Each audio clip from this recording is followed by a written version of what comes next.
और ये इनके सर आर्बिट्री परसेंटेज, एक ख्याली परसेंटेज सेट की गई है, वो है 130%। अगर ये अपने लास्ट गोशवारे से 130% के करीब नहीं आते तो ये अब ये सर ये ख्याली हद है जो एफबीआर ने मुकर्रर की है, इसको समझना चाहिए। और ये अगर उस 130% के करीब नहीं तो इनको किसी भी वक्त गलत करार दिया जा सकता है। इसमें कुछ चीजें लिखना आप भूल गए हैं जो नॉन फाइलर के लिए और भी लिखी जा सकती हैं। ये अपने बच्चों के खतना नहीं करा सकते, और अगर ये रिश्ता मांगेंगे तो इनको कोई रिश्ता नहीं देगा। ये समोसे खरीदेंगे तो साथ में चटनी नहीं मिलेगी, और चलते हुए ये दो पैरों का इस्तेमाल नहीं कर सकते, एक पैर से लंगड़ा के चलेंगे ताकि दूर से पता चले कि ये नॉन फाइलर जा रहा है। तो सर ये तमाम चीजें जो है ये मैंने आइन के वो आर्टिकल भी बताए जिसके ये खिलाफ है। अब आगे चलें सर, ये 138 और 140 टैक्स की वसूली। अब ये टैक्स की वसूली कम और बत्तागिरी ज्यादा है सर। मेरे ख्याल में रिकॉर्ड टूटने वाला है आप लोगों का।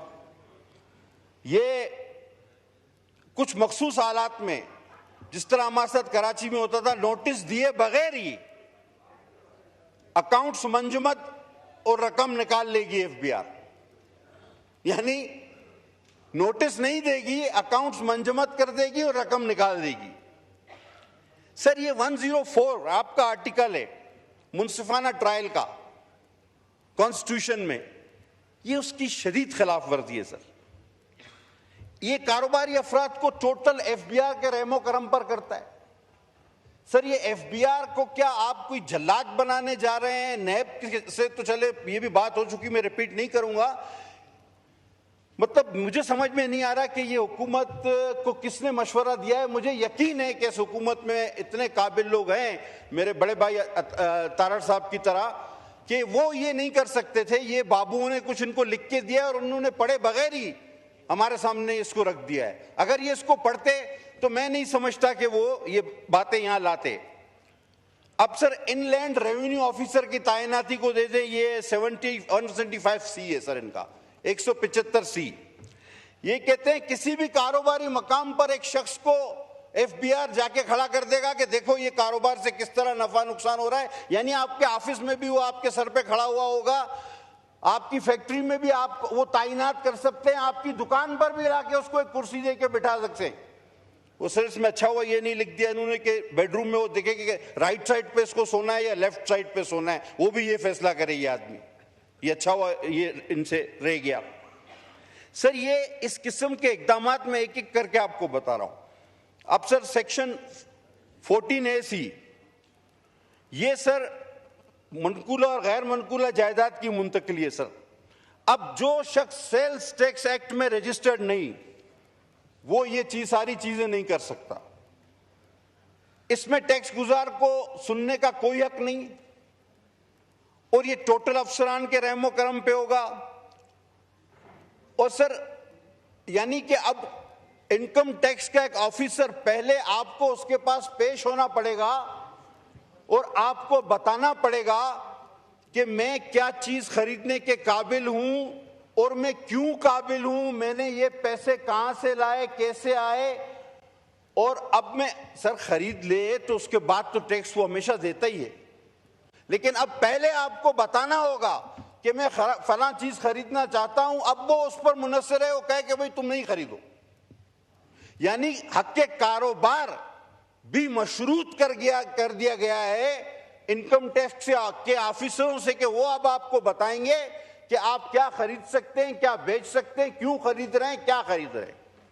अब ये कोई अक्लमंदी वाली चीजें हैं? यानी आपको अपना, यानी एक शरीफ इंसान उसको कायल करेगा एक 17, 18, 19 ग्रेड के अफसर को कि भाई ये मैं चीज बेचने या खरीदने जा रहा हूं, मेहरबानी करके इजाजत दे दो, और वो फैसला करेगा उस शरीफ शहरी का कि हां भाई तुम ये करो या ना करो। उसके दिल में आए तो कहेगा नहीं, सवाल ही पैदा नहीं होता। अब सर ये सेक्शन इनका है 37AA और AA, ये इनलैंड रेवेन्यू,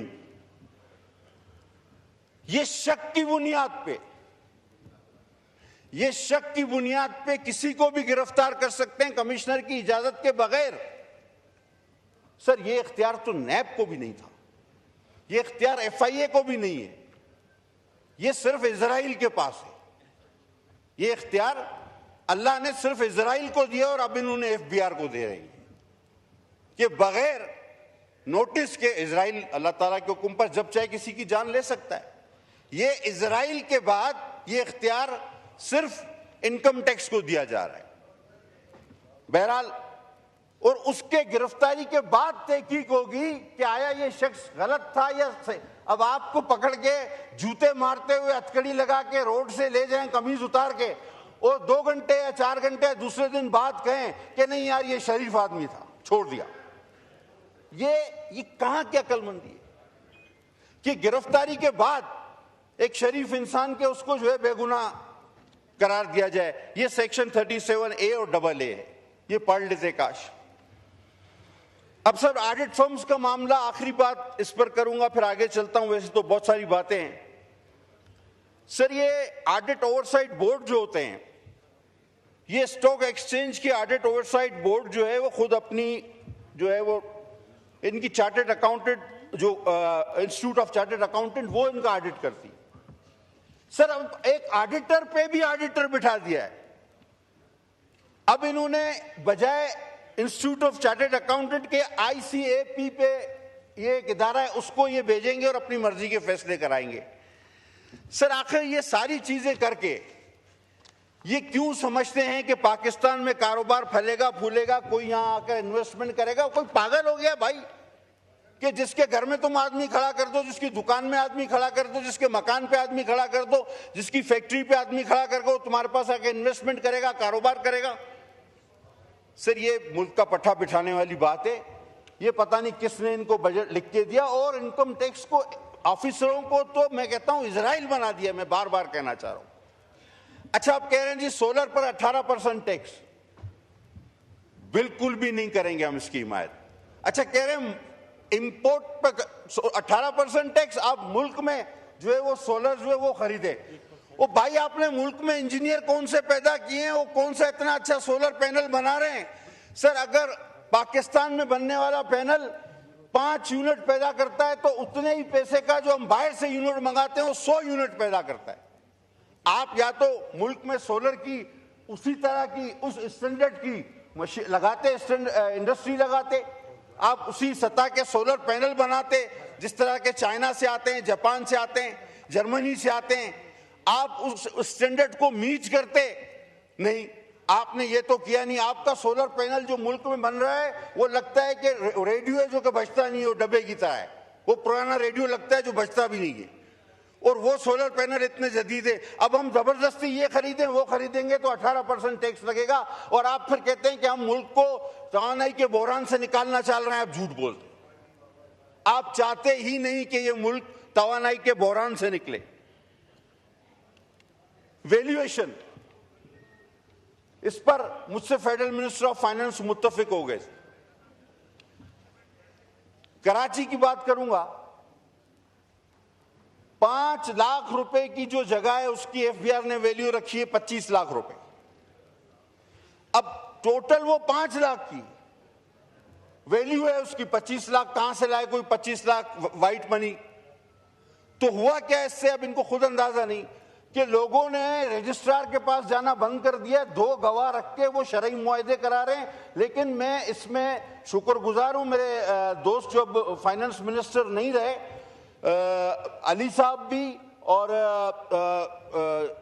हमारे फाइनेंस मिनिस्टर भी, ये मुझसे एग्री करते हैं कि हाँ ये गलत है। इन्होंने एक चीज कही थी मुझे कि आप मुझे निशानदेही करें। सर, मैं अपने हल्के तक की तो निशानदेही कर सकता हूं कि कहां की जो है ना रकूम गलत रखी गई है, वैल्यूएशन हाई रखी गई है।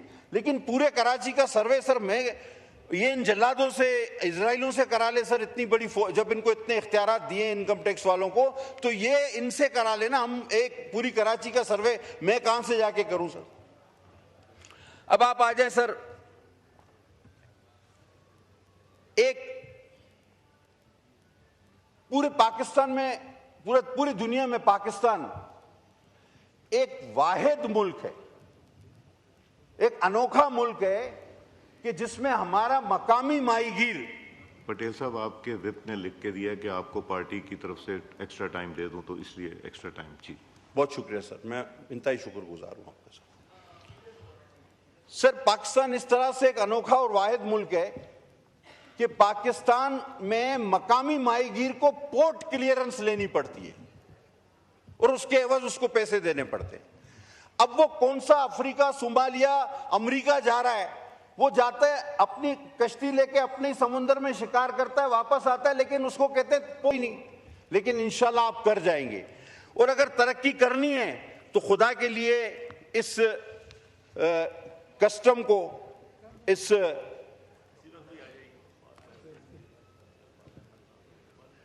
एफबीआर को आप लगाम दें।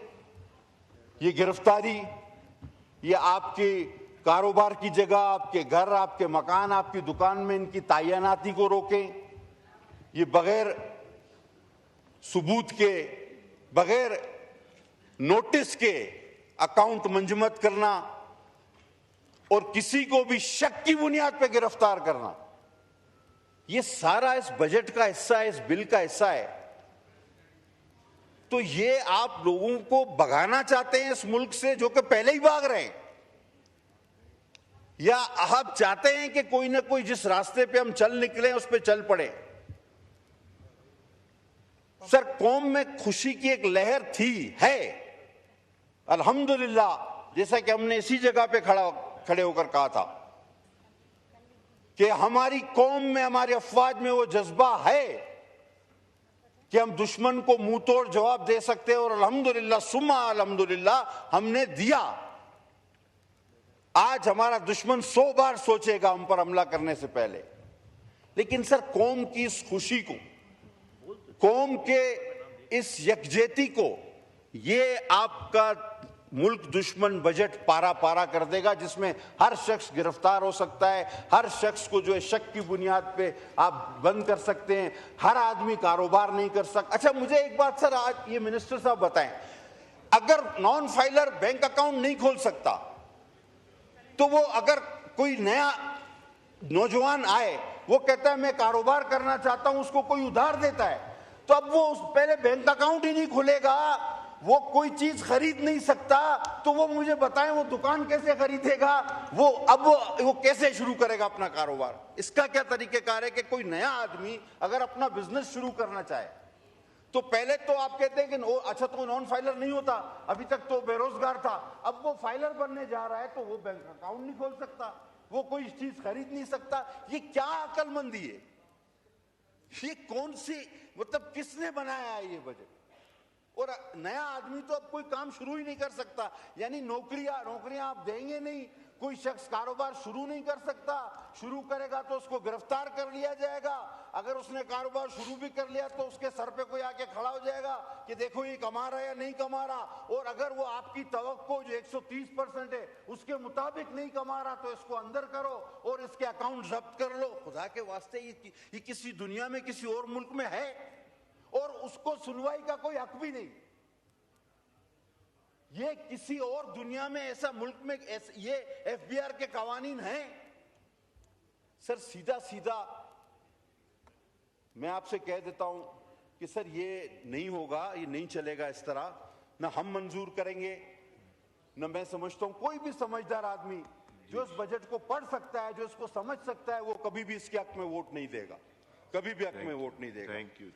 बस सर, वो फारूक भाई ने, मैं हमेशा एक शेर पढ़ता हूं, फारूक भाई ने उस शेर को गलत पढ़ दिया था इस बार। हाँ, हमारे बाबू भाई जो है फारूक भाई, और वो शायर भी कतील शफाई है सर। सर बहुत खूबसूरत शेर है वो, मैं हमेशा हर बजट स्पीच में पढ़ता हूं, आप रिकॉर्ड उठा के देख लें। और ये मैंने 2008 में इसलिए पढ़ा था कि मेरी अजीम कायद शहीद मोहतरमा बेनजीर भुट्टो साहबा शहीद हो गई, तो मैंने उनके लिए ये पढ़ा था कि मुझे दुख हुआ कि उनको दोबारा गलत क्यों पढ़ा गया। 2007 में उनकी शहादत हुई, तो 8 में हमने बजट पेश किया और नवीद कमर ने टपकते हुए आंसुओं के साथ वो बजट पेश किया था, और हमारी ये फीलिंग थी, और ये शेर उस फीलिंग की गमाजी करता है कि हिसाब उम्र का, हिसाब उम्र का इतना सा गोशवारा है, तुझे निकाल के देखा तो सब खसारा है। बड़ी मेहरबानी सर, बहुत शुक्रिया, थैंक यू।